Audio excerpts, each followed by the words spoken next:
No, bro, you're muted. We don't hear you, but I can hear you sipping from your beer.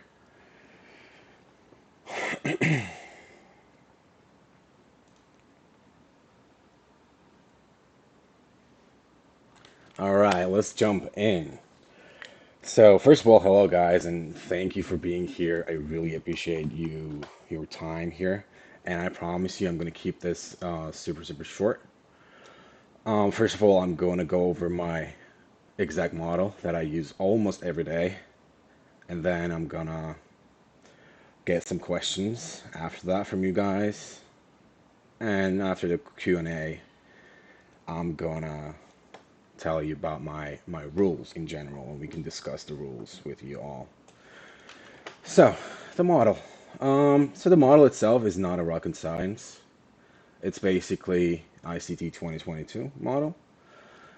The first thing I do is I look at the higher time frame to get the bias, to get a direction, right? How I do that is I basically look at the structure, the fair value gaps, and the liquidity on the higher time frame. This can be either the weekly chart, daily chart, etc. So first of all, I'm going to go over today's or this week's price action initially to showcase the model itself, and for that, I'm going to show you how I established my bias in the first place on the higher time frame. So I'm looking at NQ here, right, on the daily chart. Let's go on the weekly actually. Oh, no, let's keep it on the daily. So on the daily chart, we rated this sell side here first, right? And after that sell side, we have equal lows right here, right? And then we have this discount fair value gap right here, right? So I know that's the draw. Once it trades into this discount array, discount fair value gap, once it trades into this discount array, I would expect price to attack the opposite side, which is going to be premium fair value gap, right?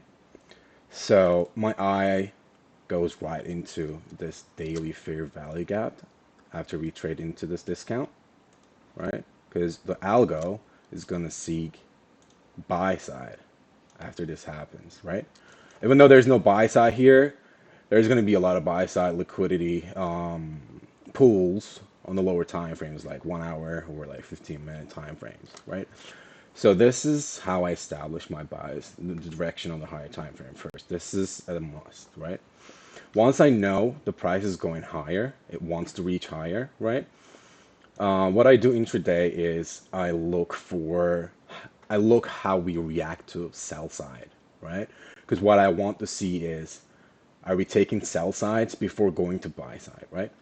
So I drop down onto 15-minute time frame, and this doesn't have to be 15-minute, but this is this is the time frame I'm using just because I like to trade the entire range, the entire daily range, whether it's a large range day or not. That's what I like personally.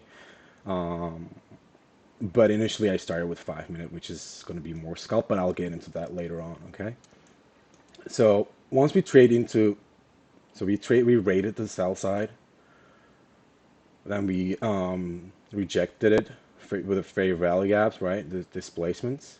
So once this happens, what I look for is the discount arrays, right? So I pull up the PD array tool. Well, actually, let me go do the replay here, right? Let's go here.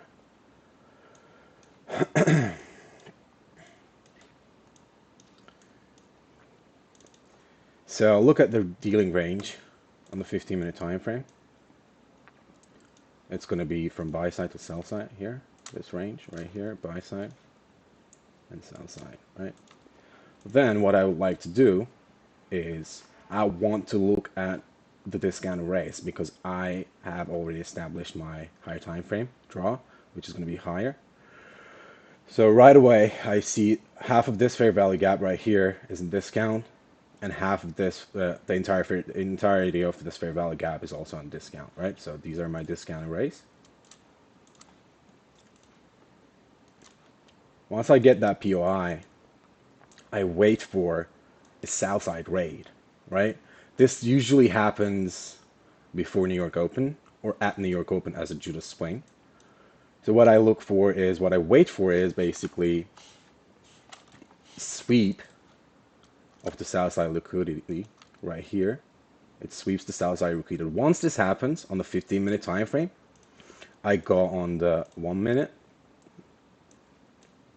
Now go on the 1 minute chart, right? Now I'm waiting for a fair value gap. The first fair value gap after 15 minutes sell side liquidity is taken, I'm gonna long it. I don't care. Like, I do not hesitate longing the very, very, very first fair value gap after this 15-minute liquidity is taken. And since I have a draw on the buy side, right? I expect sell side to get rated, and that's what I wait for, usually at open. So now I'm waiting. The first fair value gap is here, and I long that, right? Along that. And what is my target? My target is going to be also the opposite side of the market, which is the 15-minute high, this high and this high right here. Why those highs? Because market is going to go from liquidity to liquidity, right? 15-minute sell side rated, it's going to go for the 15-minute buy side. And that is your first partial. Once you enter a trade right there, from this fair value gap right here, this is the first fair value gap. You hold on to the trade until your first target hits.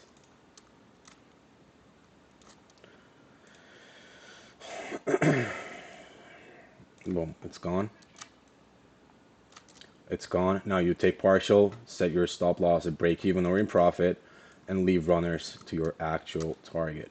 Now the key thing here is you want to go from 15-minute sell side to 15-minute buy side, or vice versa, if you want to day trade.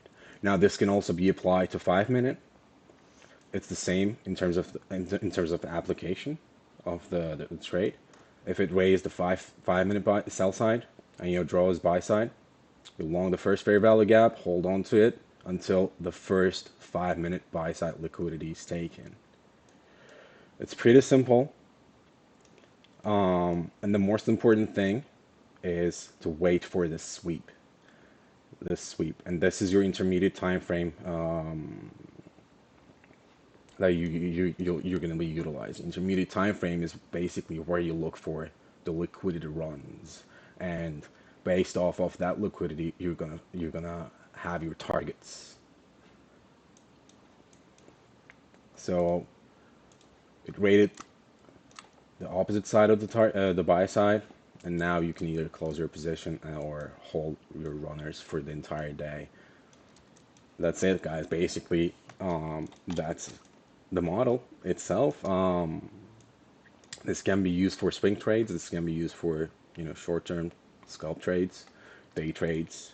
You just need to scale the time frames you're using. So basically, you're going to be utilizing 3 time frames, right? Excuse me. The first time frame is going to be the long-term time frame, right? Which is going to be daily or weekly.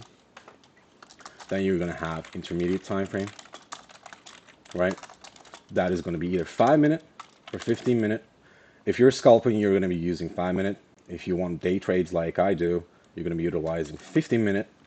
And your entry time frame is going to be either 1 minute or 30-second. Now, the reason I mentioned 30-second is because sometimes you don't get a fair value gap after a sweep like this on 1 minute time frame.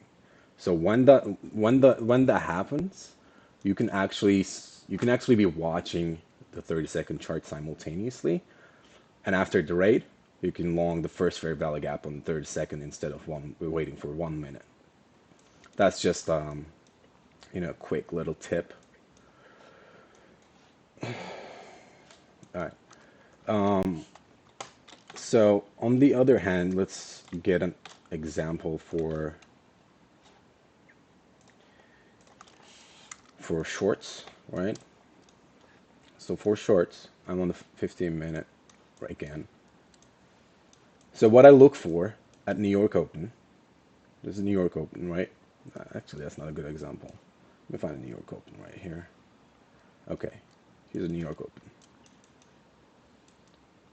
So I'm looking for, if I'm short, let's say I already established the draw will be, down, right? Sell side. What I wait for at open is the buy side raid. This can come as Judas, or this can happen at 8 a.m., 8:30 a.m. And if it happens, you don't expect the Judas. You just short the first fair value gap. So buy side is here, taken, right? There's another buy side here. This is taken too. Now, once that happens, once the buy side is gone, I go in 1 minute, right? Also, let me mark the sell side here. Sell side. So why this low? Because we have discount arrays here and here. So if it reaches into these lows or this low, it's going to go all the way down here because this is the discount array. It's not going to just stop here. In fact, it's going to just rip through this with very fastly, very quickly, gets into this low and then here. So that's why I'm choosing this sell side instead of these. These can be your partials. Like if you're a new trader, if you just become profitable, you can obviously take partials at these lows or close your position at these lows entirely. There's nothing wrong with that. Let's go in the 1 minute. Now these buy sides are rated, and this is New York is about to be open soon.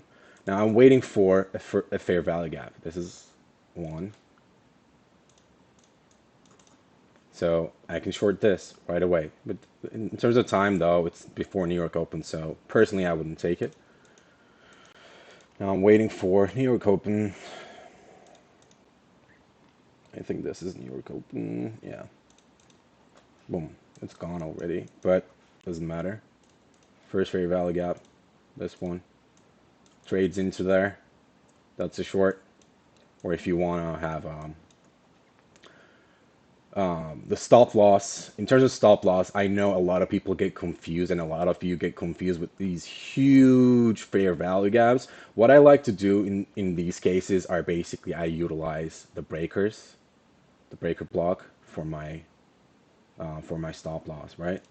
So for stop loss, these are the lowest low of this leg is going to be sensitive in terms of breaker, so I'll utilize my stop loss using these levels, this block right here, and this two specific levels.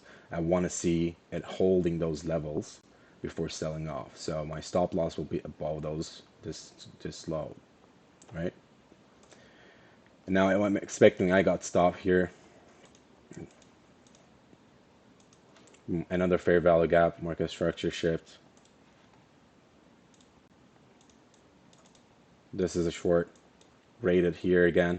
Rated these highs. I actually didn't rate it, but let's almost equal lows. So once this happens, fair value gap short. You'll look for the opposite side of the market on your intermediate time frame. 15-minute low right here. So that'll be your target. And these can be your partial. You short that, and boom, it sells off. And it's gone. Now you can leave runners obviously after here, or you can close the position entirely. But again, the key takeaways here is waiting for that raid on the intermediate time frame.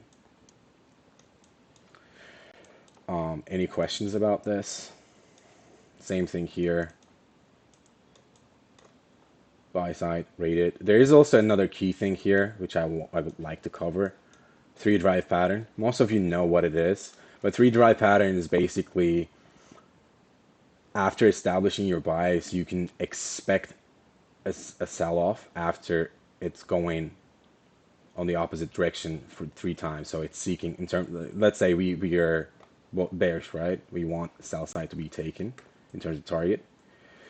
If you see buy side getting taken, getting rated 3 times right after each other without taking any lows, that is a 3-drive pattern. Now, my friend Tiny Visla actually has a great PDF about this. I would like to show it to you. Go follow her page, by the way. She's doing an amazing job She's one of the gems out there. So three drive pattern. It runs the buy side once, twice, the third time it sells off. And one key thing about the three drive pattern is sell sides are not touched, are not rated. So if it, say in this case, if it was to rate the sell side here, that wasn't going to be a three drive pattern. So you've got to be you got to be aware of that. Just keep that in mind. It has to be pushing upwards without touching the sell side, and vice versa for the bullish example.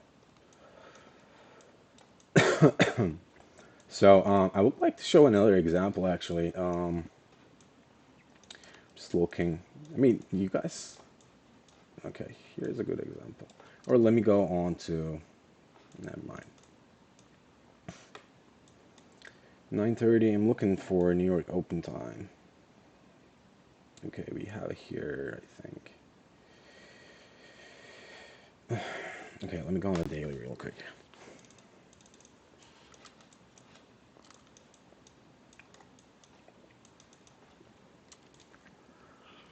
Let's go here. This will also cover how I establish my daily bias as well. So when I'm looking at a daily chart like this, what I like to annotate is the buy sides, the sell sides, and the fair value gaps, right? So we have this fair value gap here. We have this buy side here, which is taken. And this was, if I'm not mistaken, this was SMT, bearish SMT with ES. So with this, since it is ranging, I do not touch the market at all. I just wait for it to either break higher, break above, or go below this fair value gap before I establish my bias, right? So I wait patiently without holding any bias whatsoever. It's still ranging, not attacking, buy side or sell side either. Now, okay, now we broke out from that fair value gap and we broke below, right? Now I can establish my daily bias off of this, and my eye will go right into the sell side. Why? Because we just took the buy side and this fair value gap failed. That is bearish. Now I have a draw here, right? The daily sell side. Now I drop on the 15-minute. Now I wait for buy side raids so I can short into my target, my draw, right? So what time is it over here? It's 4:30, 4:30 or 4:45. Let's go to New York. Is it New York? Okay. New York, come on. All right. This is New York Open. This is New York Open. Now we have a buy side here taken at 9:30. And tried one more time. We also have this fair value gap here, right? At this point, I don't care about these highs at all because we already raided this one. So after the raid, I'll go on to 1 minute chart here. And let me also mark this 15-minute low, right? 15-minute sell side here. Since buy side is taken, 15-minute buy side is taken, this is going to be your low-hanging fruit objective. This is the easiest short you can ever get. Now I go on the 1 minute. I wait for a fair value gap to form, right? I don't care about these lows at all. I don't need a structure shit here because the buy side is gone already. So I wait for fair value gap.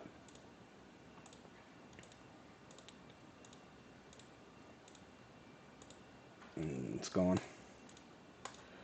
Now I wouldn't trade this, but if let's say there was a 30-second fair value gap somewhere here, I would have taken that, hold my position until here, and close the position entirely. Now, since it's taken, I'm not interested in this price action at all anymore. Whether it goes lower or not doesn't matter at this point. But I guess you get the idea. 15-minute buy side when you're bearish, you short that, the first fair value gap. If you're bullish, 15-minute sell side, the first fair value gap on the lower time frame. You long that, you hold it until the opposite side of the liquidity on your intermediate time frame, and boom, you're out, or you take partials and leave runners until the daily draw or weekly draw is getting tight. So one thing about this is going to be about position management because I do a lot of full pulls and I want to show you how I do that and why I trust that. So from today as the example, let me go on a 15 minute. So from today's example, we expand it like this, right?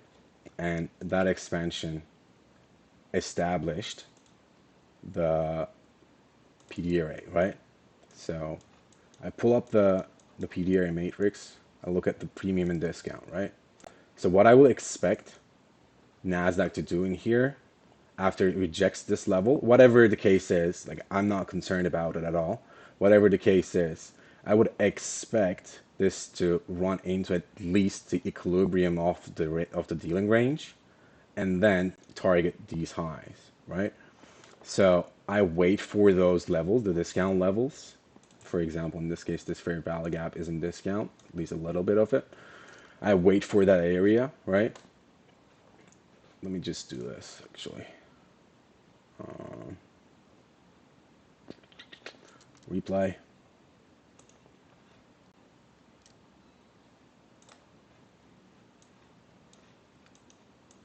So we initially long this, right? We're already in long position right here. First fair value gap right there. We're already long, right? Long this. I'll put this up. We long that. We are holding the position. Stop below that swing low. We're holding the position, right? Runners on. Maybe your stop loss is at break even at this point. Now we are running.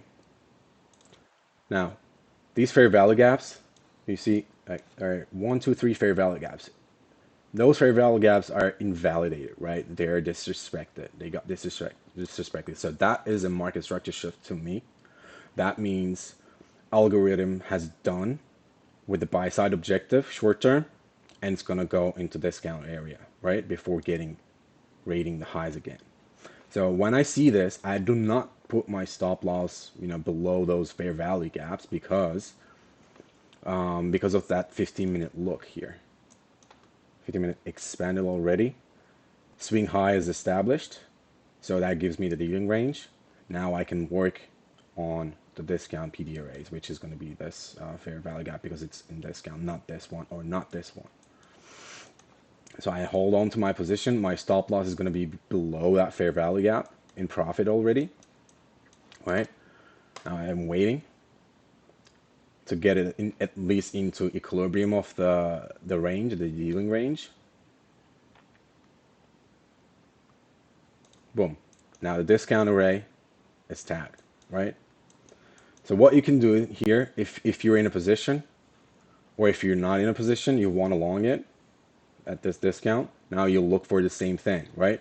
15-minute low, wait for this to be confirmed as a swing low, right? Before getting into any position. And then you'll look for a 1 minute entry, 1 minute fair value gap, 15-minute liquidity sell side rated here, right? It's rated. Now you wait for 1 minute fair value gap. We still don't have fair value gap here. Now one more sweep here on the lower time frame. And 15-minute hasn't confirmed it yet. Boom. There's a fair value gap right there.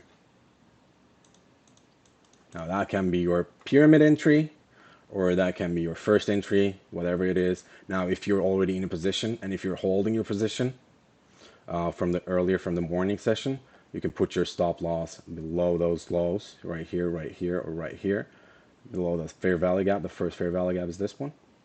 And you can hold on to your position until whatever the draw is, and that's how you catch the daily or the weekly expansions without getting frustrated or whatever the case is.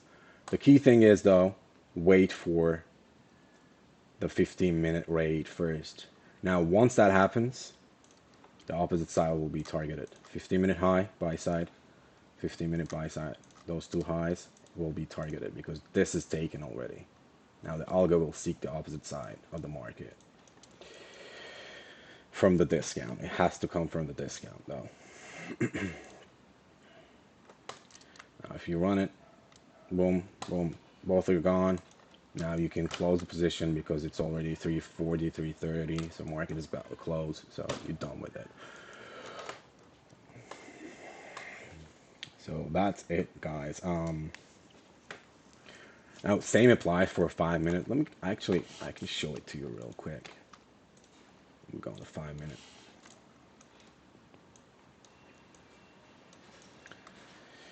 Let me find a random example. Here, it's a 5 minute chart. We have buy side here, rated. Buy side again, rated here.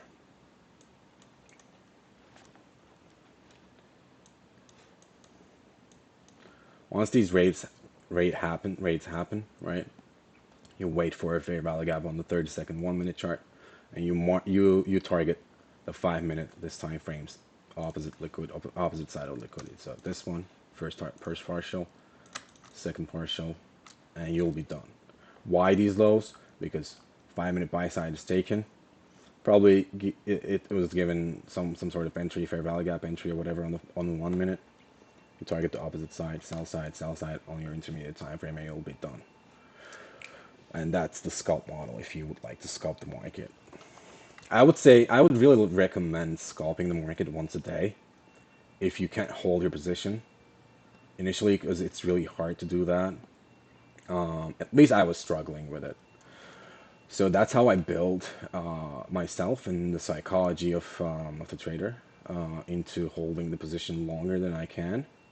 I used to be, at least. I started with the 5 minute liquidity raids and 5 minute, basically 5 minute liquidity raids, because they're going to be fast. They're going to be like, you'll be closing your position in 5 to 10 minutes or whatever. And over time, once the reps are in, as ICT concepts kit says, you'll be building yourself up to 15-minute highs and lows, 15-minute raids, and you'll be able to get the large range days, the whole day ranges and stuff like that. So yeah, guys, I think I covered this. I think I can get questions if you have any right now, and then I'll go over my rules. So if you have any questions, just feel free to ask either in chat, or if you want to speak, you can speak. You don't have to be shy. All right, so spin trades.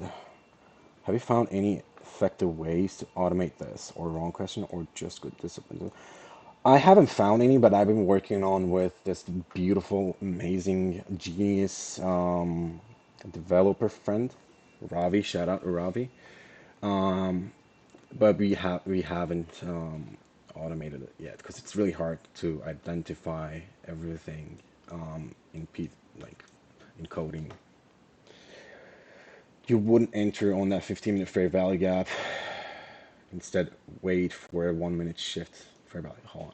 You wouldn't enter on that 15-minute fair value gap instead of wait. No, I do not, because I always wait for 1 minute or 30-second chart to show me its end. So let's say this is a lot of people do also. They look at these old fair value gaps, right? I do not. If I enter here, or let's say I never put a limit order here and long somewhere there, put my stop loss, I don't know, whatever, swing low. I never do that. What I do is I would like to see how it trades into this 5-minute fair value gap on the lower time frame. So what I would like to see is, so now we traded into here, right? Let's go on 1 minute. This is a discount fair value gap, right? And we rated the sell side. Sell side is rated. So what's going to be next? If the draw is here, this buy side, or here, you expect these lows to get rated, right? So now, since we're in a discount fair value gap, now I go on 1 minute. Now I wait for a bullish fair value gap, right? So once there's a bullish fair value gap is formed, that's my long. Right there, I'll long it.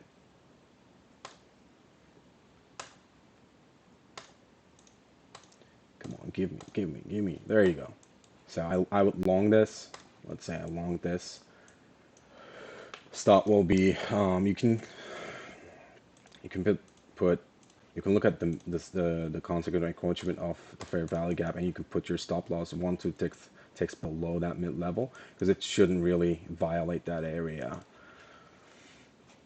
So let's say you put your stop loss here, but like I said, the key thing is I wait for the shift first on the lower time frame. I don't put limit orders on the higher time frame or intermediate time frame PD arrays. I do not do that.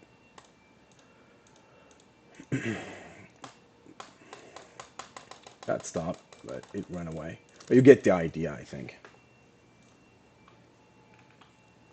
Anyone else notice the end walk right below the breakaway gap? Any insights on how that affected anyone else that took that trade? End walk is from September. DJ, I think I'm gonna look at your question later on, because right now I don't have end walks annotated on the chart. I'll look at it later on though. Always after 9:30 New York Open. Okay, so that's a good question.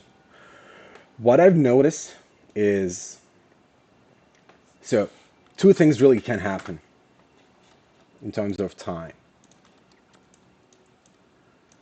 Have you guys ever wondered why we don't get Judas swings at New York Open sometimes, and sometimes it actually gives the Judas at New York Open? That's because, so if the liquidity on the intermediate time frame, like here, gets rated before New York Open, you don't expect a Judas swing. It will just rip right away.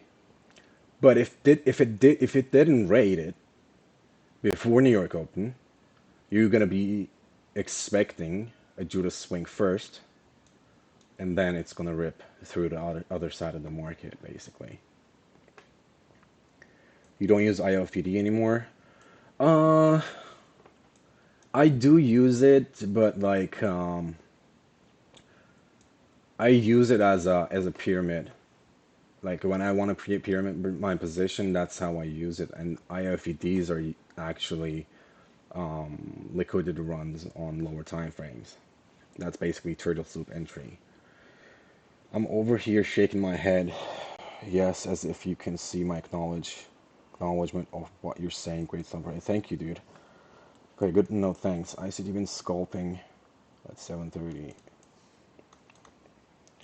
I don't know what he's doing, to be honest with you, within those times, between 7 a.m. to 8 a.m., because I'm usually asleep at that time because it's way too early for me.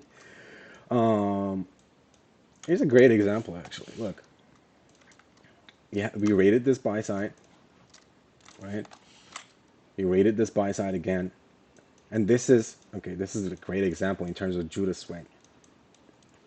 So buy side is gone. It sweeps one more time, right?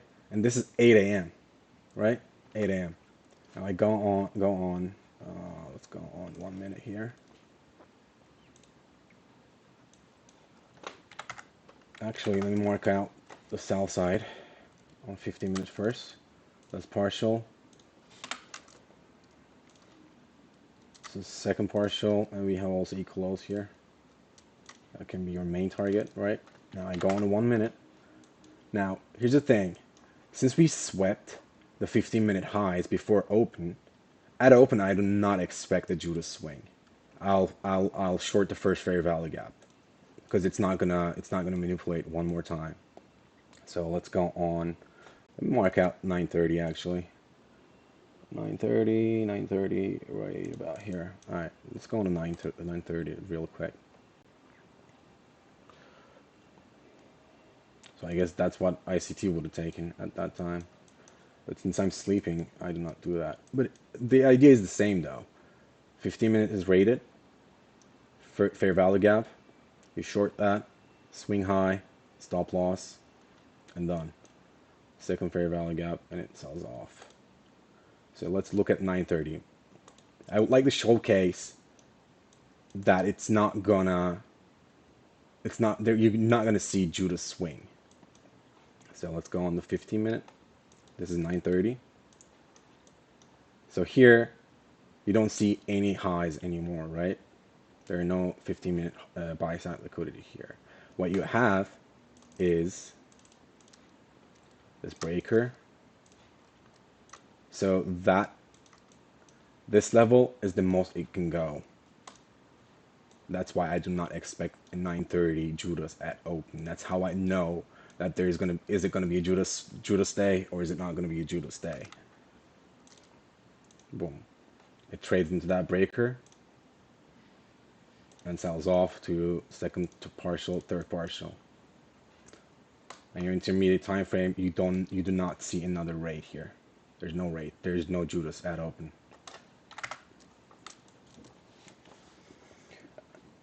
The benefits of being in Europe. Yeah, bro. I wish I was in Florida or something.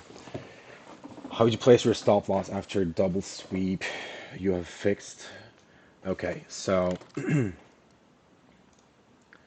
read the question for everybody and for the recording. How would you place your stop loss after a double sweep? You have fixed the dollar amount or just bowled up all B. So here's what I do. So the 15-minute rate, first fair value gap, right? I enter here in this fair value gap, I short.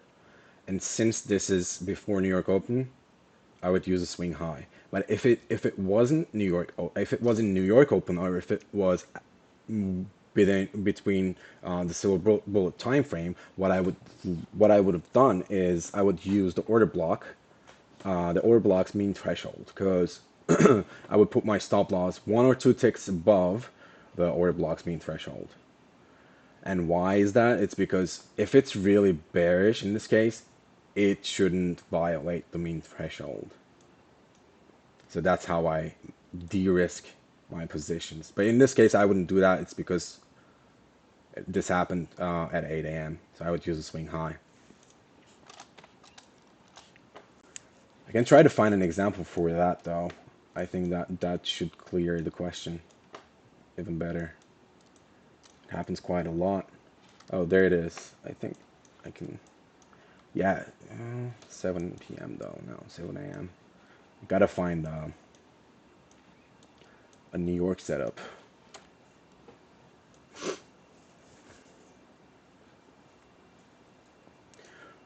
New York. Maybe I should go through my my journal or something. Trying to find an entry here. What time is it here? 6, 7, 9:30. Okay, right here. Perfect example. So we rated these highs, right? The buy side is taken. Now I want the 1 minute just to showcase, just to clear that question. So buy side is taken. First fair value gap, just a tiny fair value gap though, or whatever, just for the sake of this conversation. First fair value gap. I short that, right? And for the stop, since this is our order block, the bearish order block, I will mark the mean threshold, right? After it trades into this fair value gap, it shouldn't go there. It should seek the sell side first, which is here or below, whatever the case is, the context. I don't know the context in here, but that's how I would put my stop loss. So my stop loss will be 1 or 2 ticks above this mean threshold, and I'll target the opposite side of the liquidity. I hope that clears your question.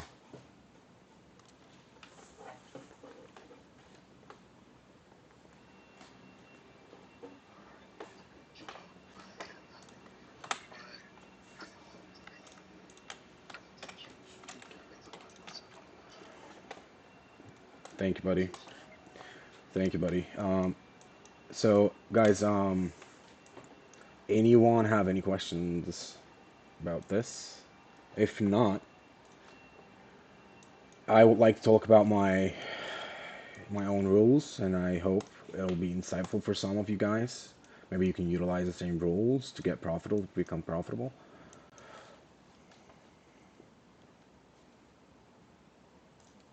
I hope I didn't miss any questions though. Okay, cool. All right, guys. So, rules, they're important.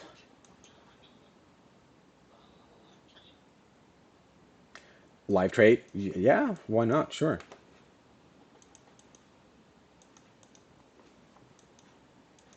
Yeah, I can do that, bro. Um, I don't like to do it, but I'll do it for you.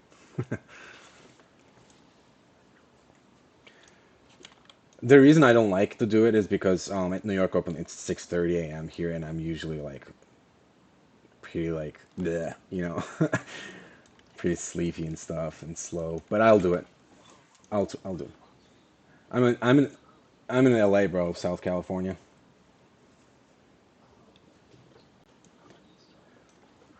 Lucky you. Nice, nice. I like that. So rules, guys. So let's go over them real quick. I have super simple rules that I follow on a daily basis, right? I'm gonna write them down here so you can take a note if you want to, or take a note later on. I just want it to be in the recording though. Okay, so the first rule: wait for. Let's put it this way: no executions before liquidity raid on intermediate TF time frame. Right? First rule. Second rule: if intermediate time frame is ranging, meaning three candle prints. Um, let's show it this way. Let's find out. Okay, right here somewhere.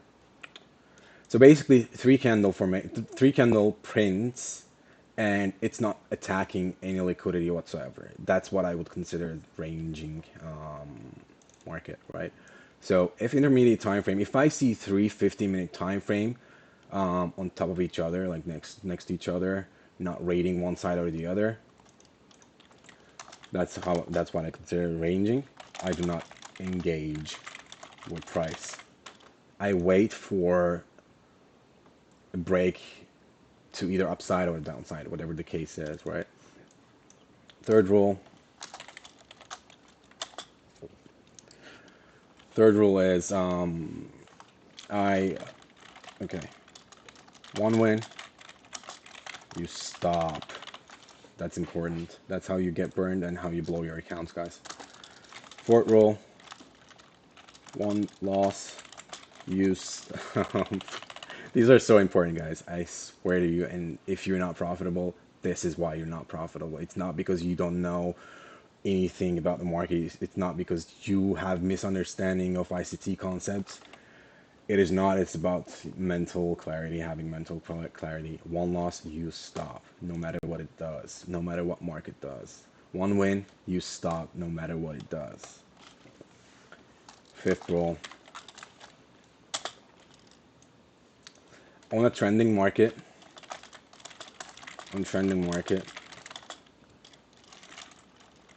wait for intermediate time frame, dealing range, PD arrays. Meaning, if we have, so since I'm using 15-minute as my intermediate time frame, right? Meaning, if we have a bullish, let's say, trend, right?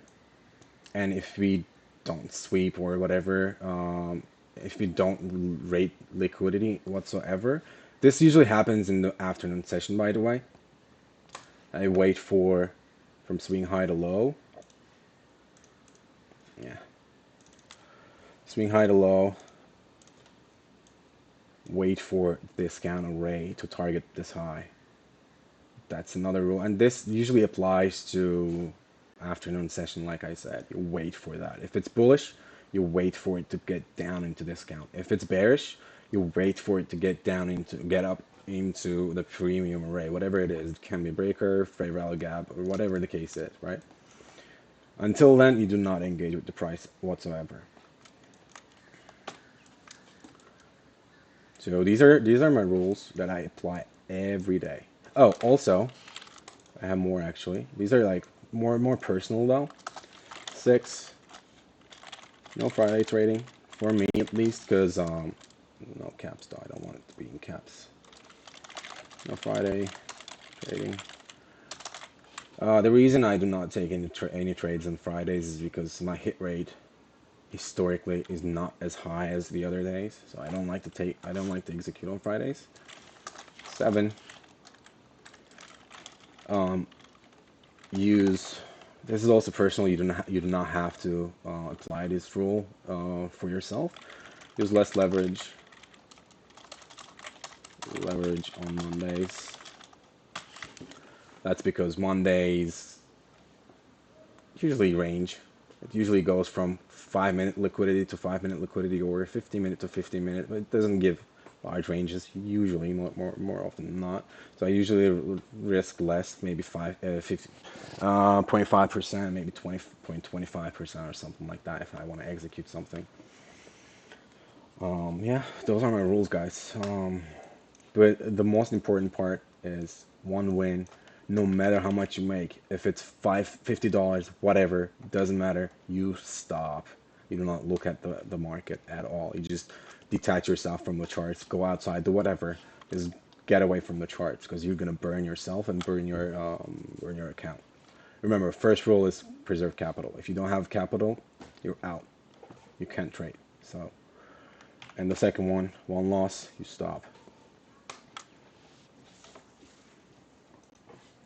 Double leverage on Thursdays, yes.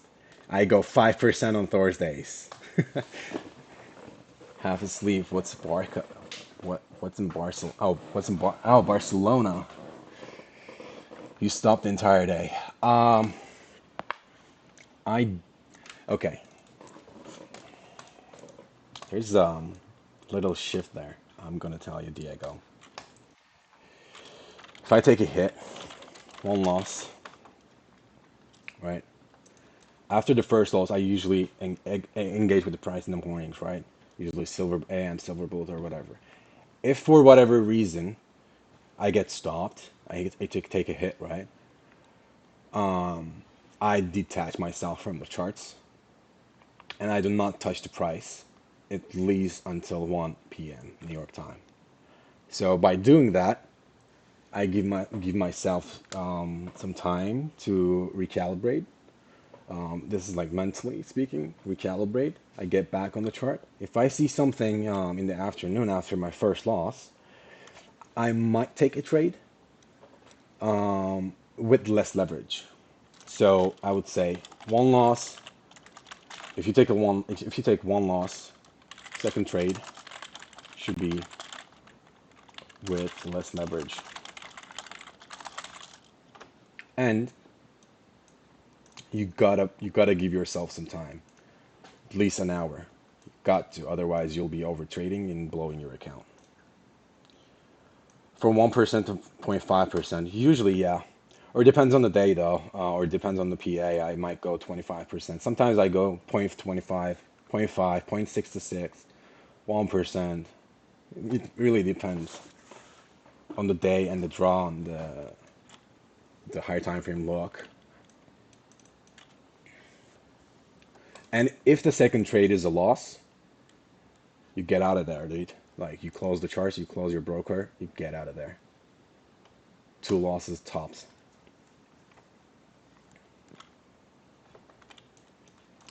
Micros do damage on NQ until you build the cushion. I'm not sure what you mean by that.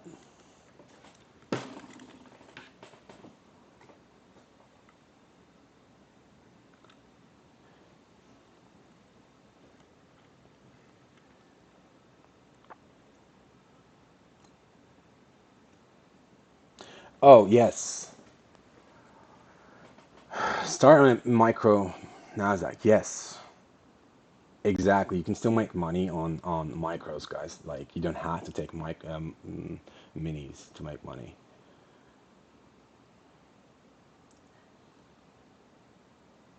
Because that's how you build confidence. That's how you trust your model. You start small, And over time, you'll realize that your model is solid. Then you graduate yourself from micros to minis. You start doing the same thing on minis, right? One contract. Then you'll have that mental clarity with minis. Then you start scaling to size after that. That's how you scale yourself as a trader. You gotta build the good habits, because in the first place you don't want to build bad habits right off the bat. That usually hurts the trader, and it's really hard to come off that later on. Are you the one that's bread and butter? Is the two fair value? Yes, I'm the one. I am the one. Yes, I prefer four micros on NQ to have partials. Yeah, that's solid, dude. Like, depends on the account size, depends on your stop loss. Just never go, more than 1%. Even 1% is too much, to be honest with you. If you're trading prop firms, even that is too much, because say you have a 50K account, what's the drawdown that you have? Two grand or something? Exactly. So 2 grand. If you risk 1% of 50K, that's about $500. I wouldn't risk $500 if I had 2K. I would risk probably 0.5% on that account, because it's evaluated. You don't have to rush it, right? You just need to get paid. You just need to get into funded, and then you can scale later on if you have more room for drawdown. And that's how you'll build that confidence in yourself and the model itself. Slowly but surely, guys.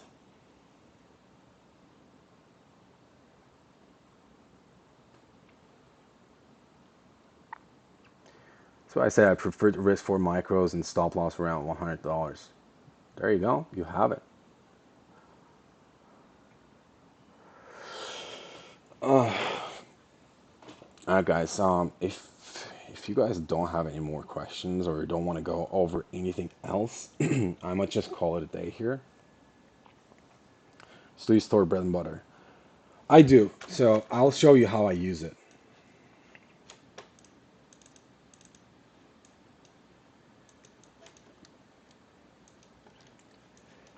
There's tomorrow. Yesterday's price action. I think it happened there. It happened Wednesday, I think. 9:30. Okay, here. Somewhere here.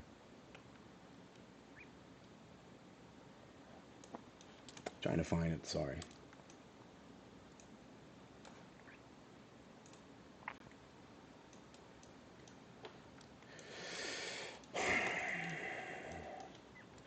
I really should have pulled my journal for this. What time?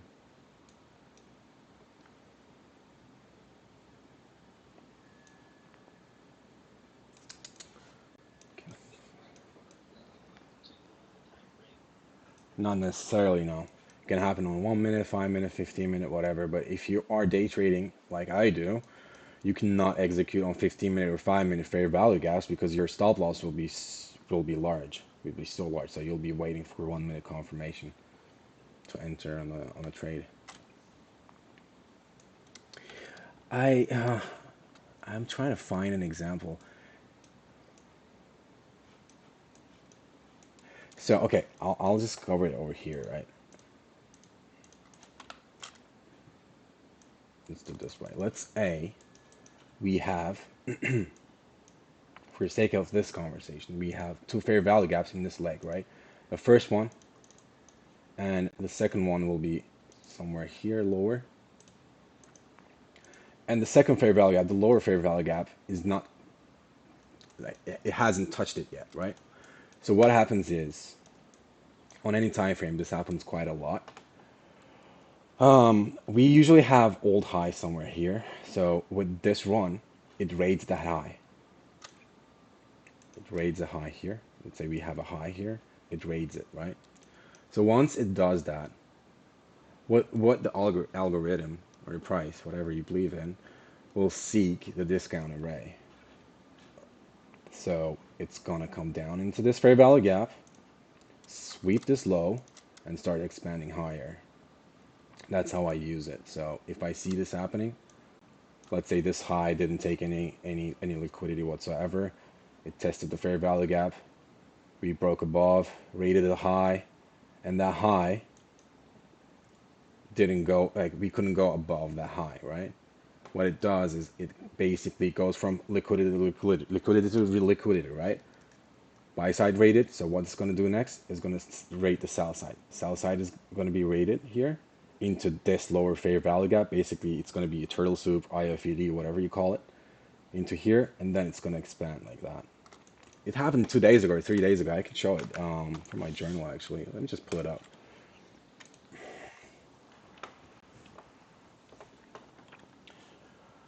Notion, let's go.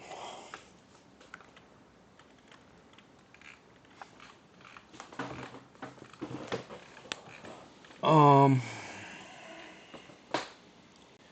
okay, where are you? Okay, here. Full screen that. Oh, guys, I'm still newbie with Notion. Yes, I do want that.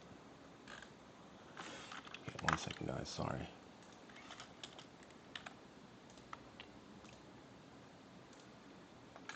Where is it saving though? Oh, okay, got it.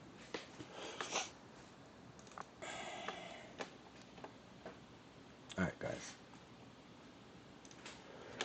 So, what I was basically saying is, we purged the sell side, intermediate term sell side, probably 15-minute sell side here, right? We expanded, structure shift. We have one fair value gap, second fair value gap, right? And we tested this fair value gap, the lower one, into mean threshold, and the bodies are respecting the lower fair value gap. That's IFED, the Thor bread and butter model, right? So basically what I was trying to say is, after this happens, it expands one more time, right? It raids these buy sides. So once that buy side is taken, it breaks below. And the reason for it to do that, let's say on this day, I don't remember specifically, but let's say for the sake of this conversation, the draw is much higher or whatever. Once this happens, and once you have the draw, it comes back down because it already took the buy side. It's going to seek sell side now on this time frame. And where's the sell side? Here, here. So it comes down into that fair value gap, rate the sell side. This is also OTE.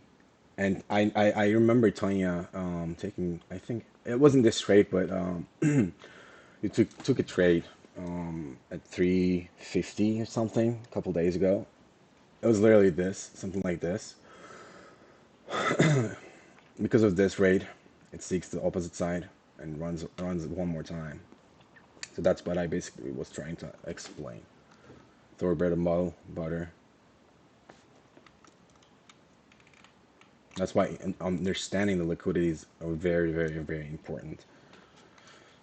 Is it clear? Vito, I think you asked about this, if I'm not mistaken. Perfect, perfect. But again, the thing is, like, you gotta have the draw on liquidity. You gotta know that. Otherwise, this is gonna be a market structure shift with a fair value gap to you, and you're gonna short this and get wrecked. And how do you understand that this is gonna go higher? The sell side is purged here, right? Because of this, the sell side is purged, and because of the high time frame narrative, whatever the case is in this case, it's gonna run because of this purge right there.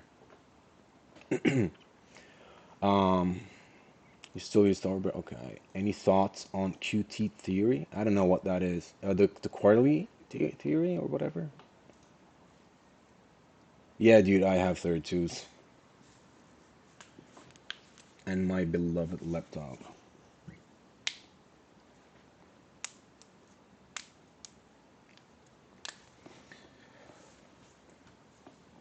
I'm not familiar with that, Diego. Sorry, I really don't know anything about it.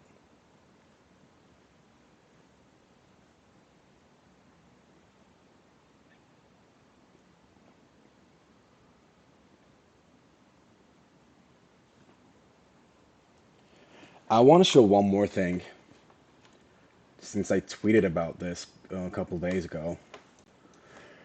This is essentially going to be the same model, but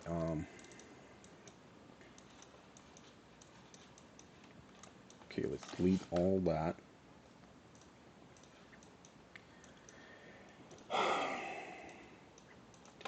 So sell side here, right?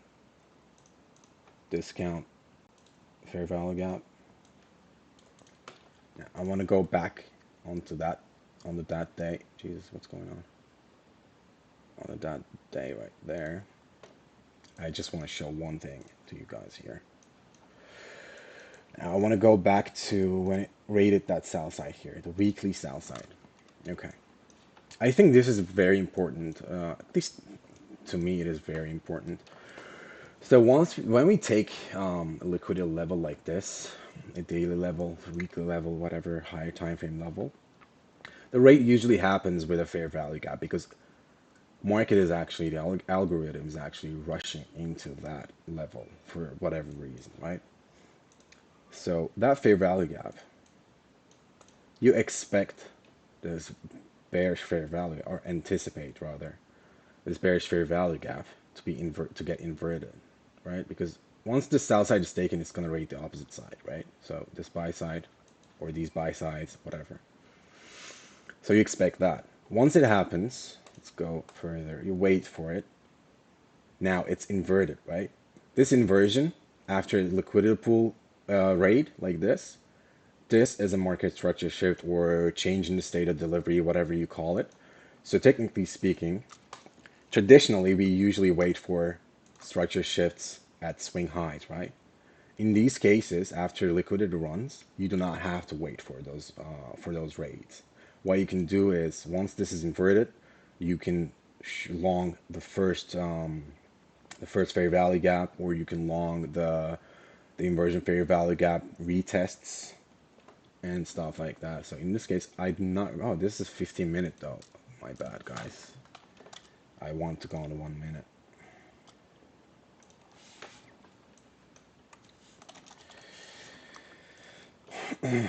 Okay, let's go ahead and back here. Okay, so sell side, weekly sell side, fair value gap causes the raid, right?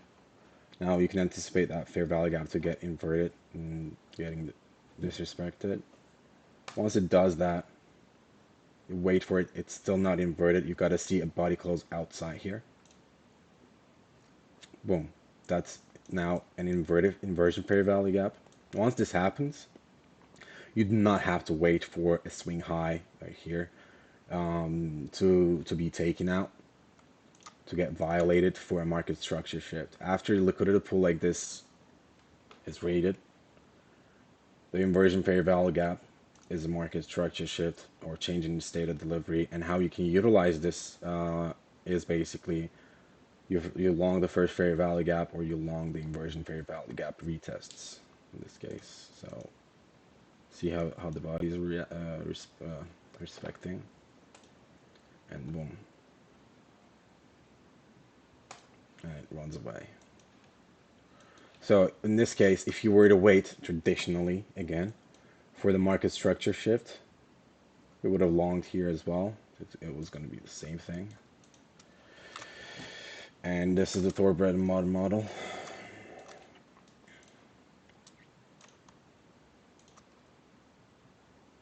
It comes down into discount, rates this low, and sends it after that. And this fair value gap on the upper fair value gap is accumulation longs. Day series with 4 cycles. I did not know that. 15-minute BPR. BPR. I believe BPRs, they're really misunderstood from the ICT community, in my opinion. Tanya is really good about BPRs though. But to me, this is not a BPR. So a lot of people consider double fair value gap overlapping like this. They consider this as a BPR. Wait for it. This is not BPR. BPR is when price delivers both sides of the market, right? So it's balanced. So it delivers buy side, it delivers sell side. So you got to see up close candle, down close candle, up close candle, down close candle. That's a BPR. And once BPR is balanced price range, people will be calling anything BPR. Exactly. I don't know why though. I watched ICT's. He has two videos about BPR, and even he looks a bit confused. Not gonna lie.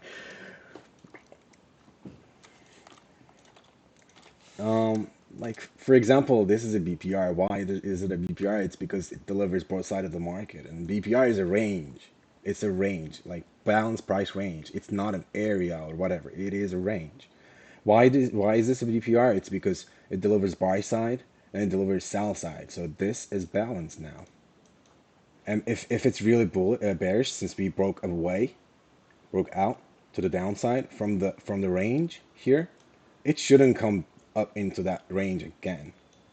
Here it touches it, but like normally it doesn't. I mean, it can do it, but you don't want to see a body close inside of this range. So that's a BPR, not double fair value gap overlapping each other.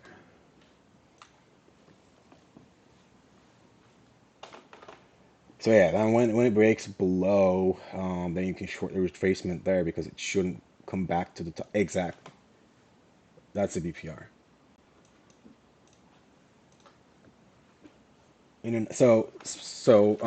For the sake of this conversation, let's say you were short, right? You want to short south side here. Let's do it this way. South side here. We already rated the buy side, right? Buy side is here, and BPR is established here. Let me just change the color. I don't like the red for some reason. Let's do black. So this is the BPR. You don't have a fair value gap, but what you do is you have a breaker here. Here, you have a breaker. You short the breaker. Short the breaker into the sell side. And how you utilize the BPR is basically it's going to be with your stop loss. Or if you're already in a position, let's say you shorted here, you traded here, you didn't close it, you see this BPR. Now, after this breakout to the downside, now you can roll your stop into this range, and you'll be safe until it takes the sell side. That's how you use the BPR. It's basically like reading and positioning yourself accordingly. That's my favorite. I know you've been killing it, guys. Tanya she did a video about this. She was trading Nasdaq. I think she pulled off 100 handles or something on that trade, and she's showing how she's utilizing BPRs while she's been managing her position. Go check that video out. It's very insightful. And if you don't know her YouTube, let's go. It's basically Tanya Trade, right? Tanya Trades.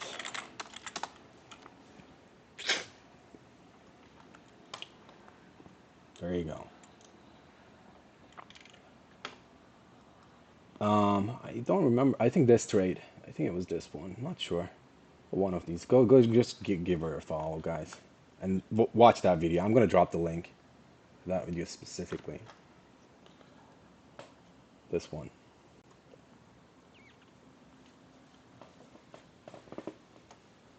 Watch it. I promise you guys, you'll understand BPR a lot better than the most of the people out there.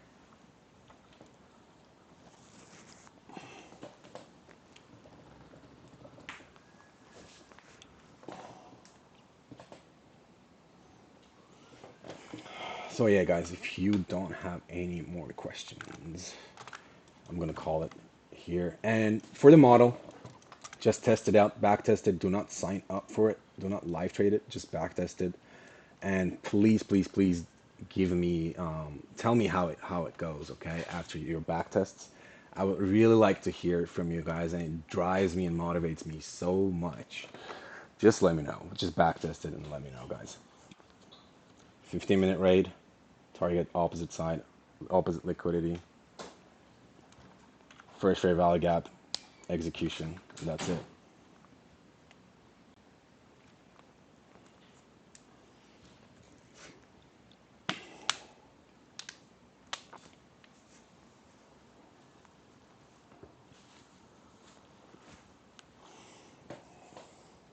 And thank you guys for tuning in and spending this time with me here for 1 hour, 2 hours, or whatever. Thank you. I really appreciate it.